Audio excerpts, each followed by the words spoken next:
How many people in your family are named Glen Andrews? My cousin in the Rebirth Brass Band has about I think 3 or 4 sons named Glen Andrews and 1 girl named Glen Andrews. My dad, myself, and about 4 of my cousins' name is Glen as well, but their last name is not Andrews. And why is that the family name? I have no idea. Every memory I have is all of my cousins playing music. Really? I don't really, none of us wasn't really into sports. Nobody was on. Really? Because you had a lot of big guys in your family. In the neighborhood, we thought we was great basketball players, and in reality, we was great trumpet and trombone and drummers. That's because at one point it was almost 15 active musicians. Right now it's about maybe more because of the 3rd and 4th generation.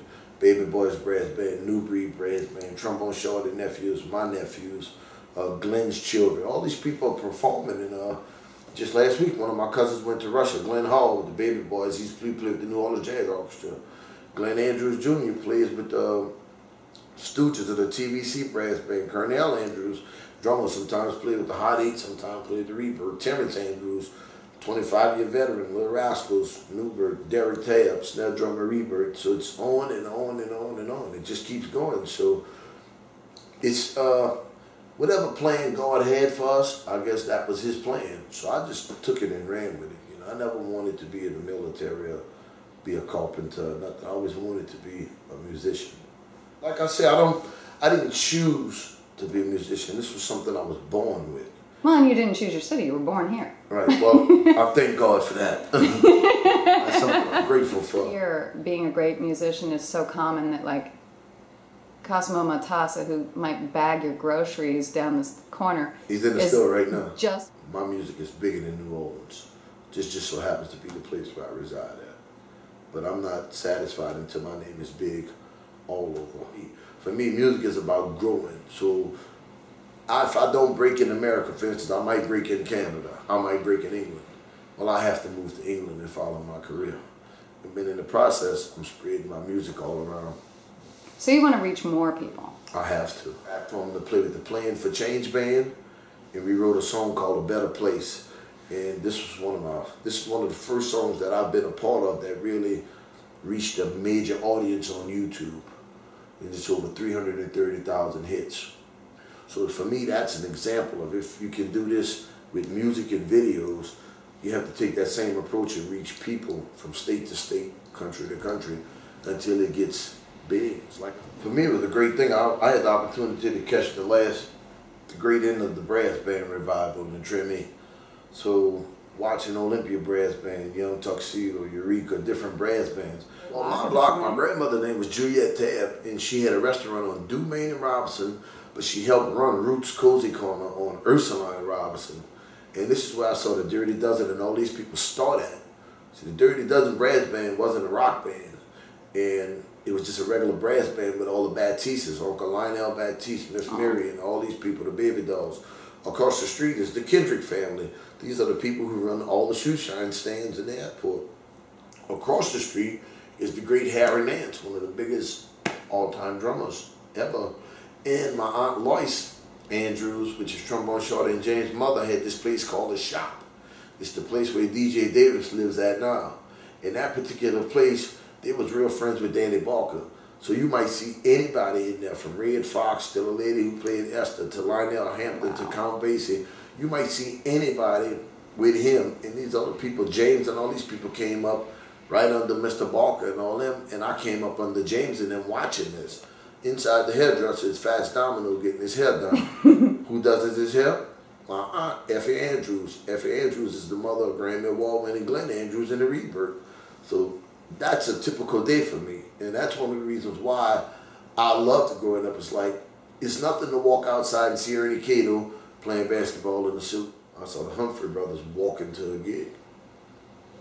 Not too many people could say they saw their idols, grew up and played with them, saw their idols.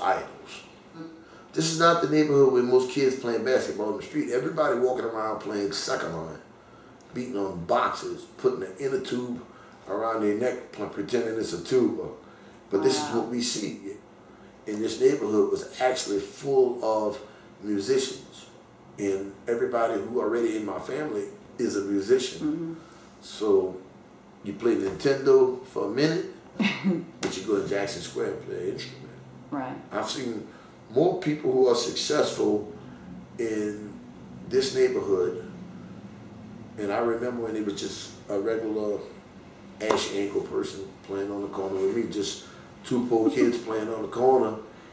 It's like I always tell people, the Trombone Shorty Brass Band, we used to practice on Dumaine in Villeray. We walk in the park and we go in front of the Mahalia Jackson Theater, Performing Arts. We always say, man, we're going to play up in here, we're going to sell this out. Well, Troy actually played there about a year ago and sold it out. And I played my first concert with the R&B star Kim this year, and I was the opening act, and it sold out. So to be able to talk about something and grow up and achieve it makes me work harder and harder every day. So everything starts with a dream. And I think that's what most people, I find that's a problem with a lot of young people. People don't believe in a dream.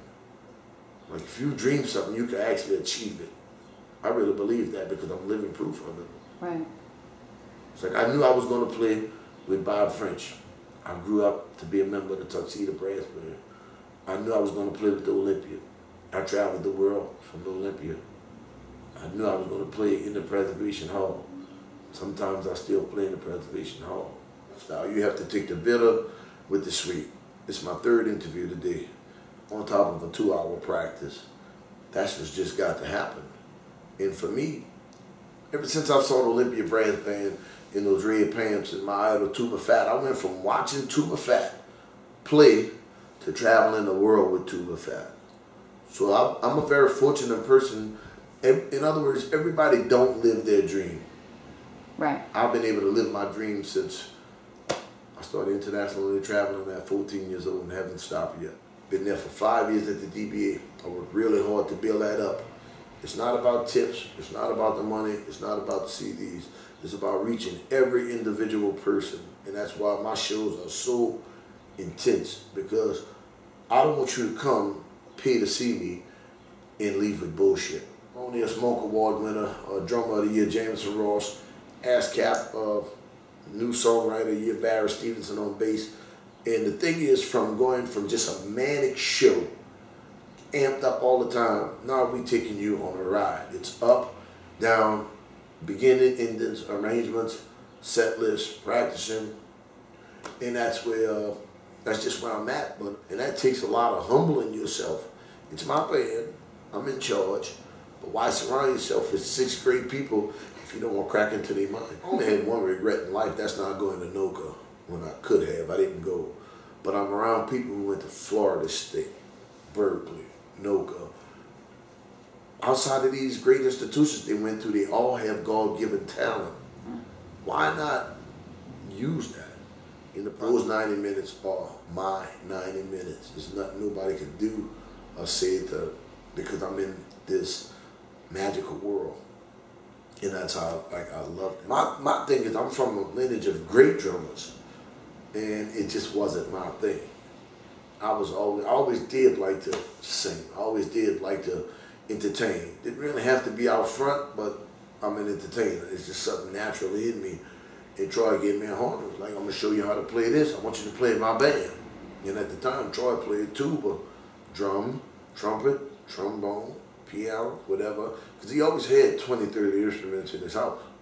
He always could play all of them, not tooting his horn, but Trombone Short is one of these people that you meet who just has God-given natural talent. What is it that you wish people really knew about you? That I read. Okay. I read a lot. That I walk 2 or 3 miles a day. That I'm not stuck on myself stage and work my ass off every day. And that's what I think people should know about me, is that I'm a hard worker. And I really don't give a fuck what people think about me at the end of the day. All my songs is true. And when I was in treatment, this place called Right Turn, a guy from the band called the Del Fuegos, and Peter Johnson, and all these great musicians founded this place. And I'm in there with great musicians from like some of the top bands in America. And we all got together and formed a band. And for some reason, we all wrote reality-based songs. And I realized this is what redemption in life is about. It's about being real.